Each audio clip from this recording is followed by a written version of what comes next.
welcome to another video. First of all, thank you so much to those of you who sent me well wishes. I did come down with the symptoms of the virus and I'm still recovering a little bit today with a slight cough, although I have followed the advice, stayed at home as you guys should all be doing, and isolating myself, so I believe I am well on the way to being better now.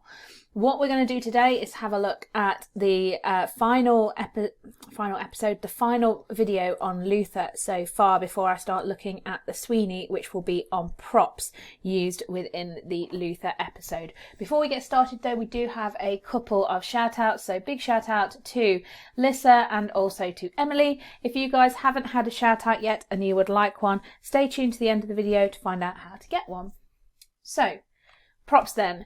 We're basically going to run through all of the props that I've picked out from the episode that I think are particularly important. These are not all of the props that are used, and there are some that you could comment on further within your exam, but these I think are the most important.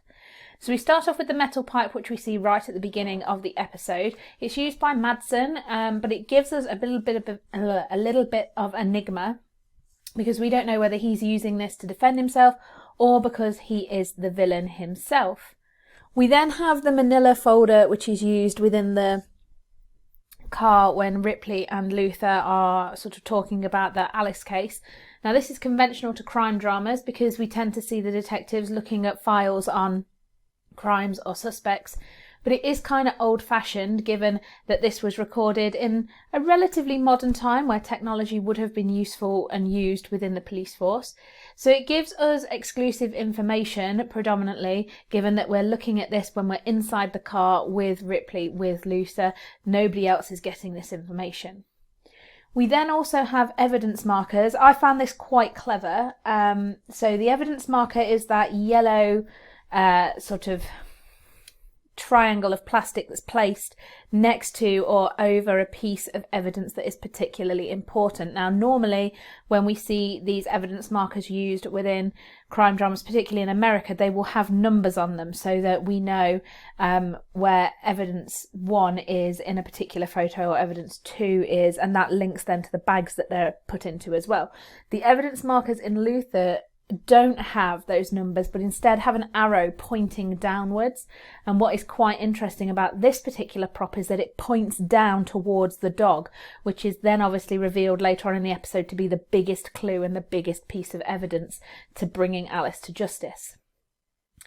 The recorder in the interview room is very old-fashioned. It adds to sort of the overall oppressive and depressing feel of this interview room.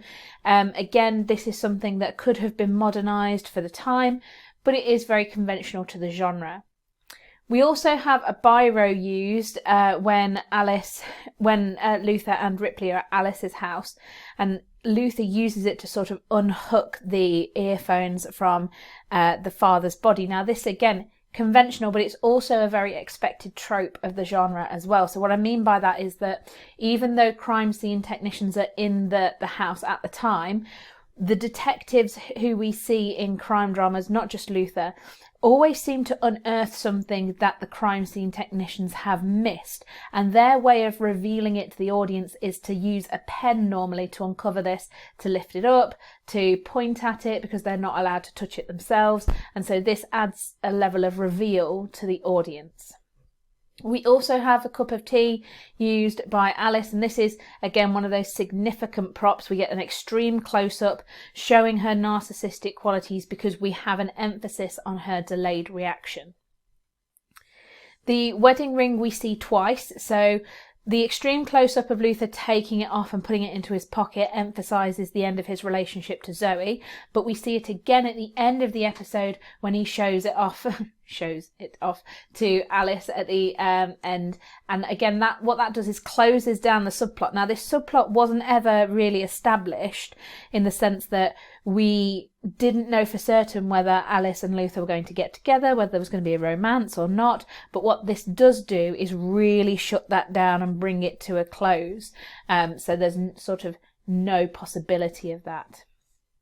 Now the incinerator where we see the dog being placed, although it represents an end to Alice's family, and it could be conventional. It also sort of suggests her getting rid of the evidence, and is the way that she gets rid of the evidence. So it is quite a significant prop at that point, and that's partly why I've put it into props rather than into settings, because it's not a major setting within the show.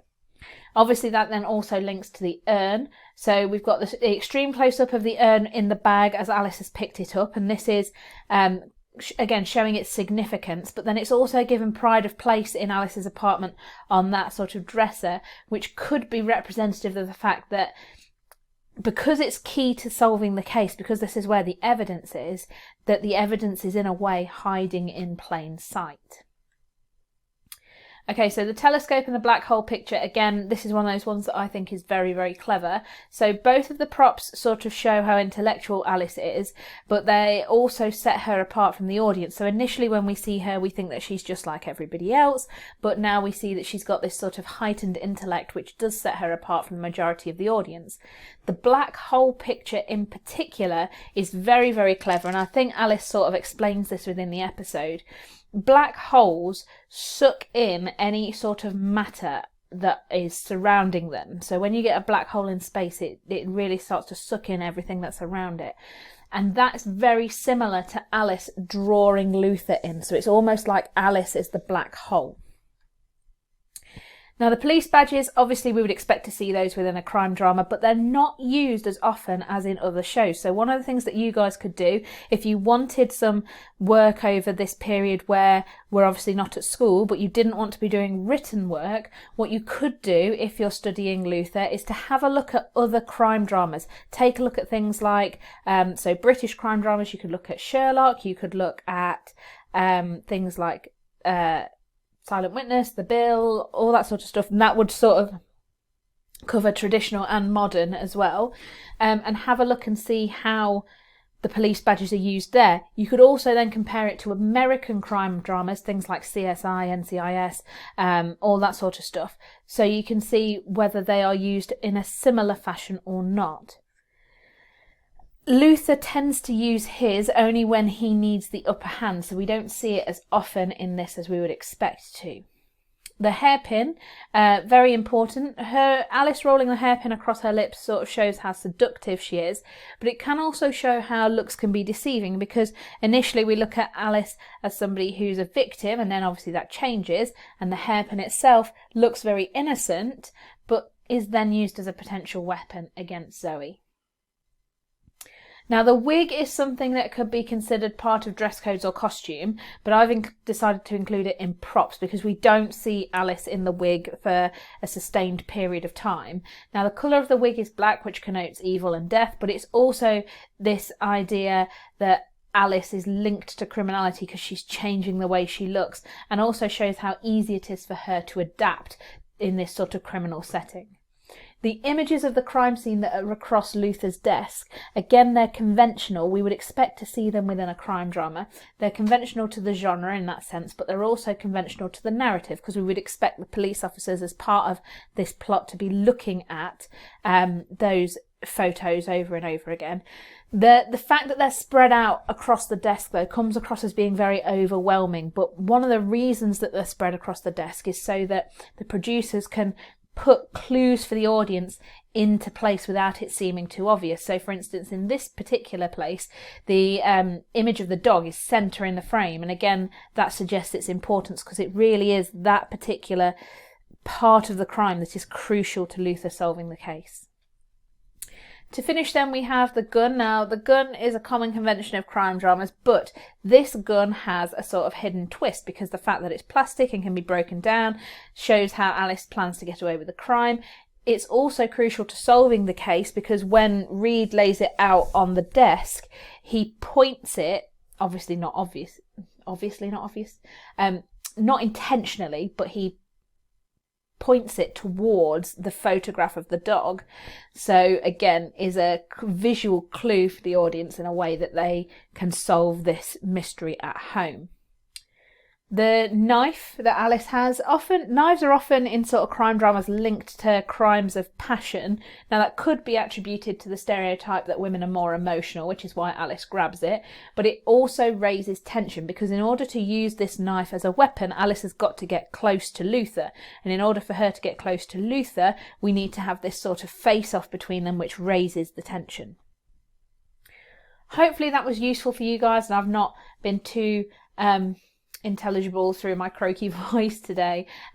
Please have a look at the key terms, see if you can put these into your own work, maybe make some definitions of the ones that you're not sure of. If you have any questions, you can pop them in the comments section below, or you can get in touch with me through Twitter at media_revision. If you haven't had a shout out and you would like one, all you need to do is subscribe. Make sure that your subscription is visible. You can also hit the little bell icon next to it and you'll get instant notifications every time I post a new video. And I hope I will be doing that virtually every day this week if I can, although the Sweeney breakdown is going to take me at least a couple of days, so bear that in mind. Please make sure that you are staying at home, that you are staying safe, that you are following all of the advice from the government, and I will see you tomorrow for another video.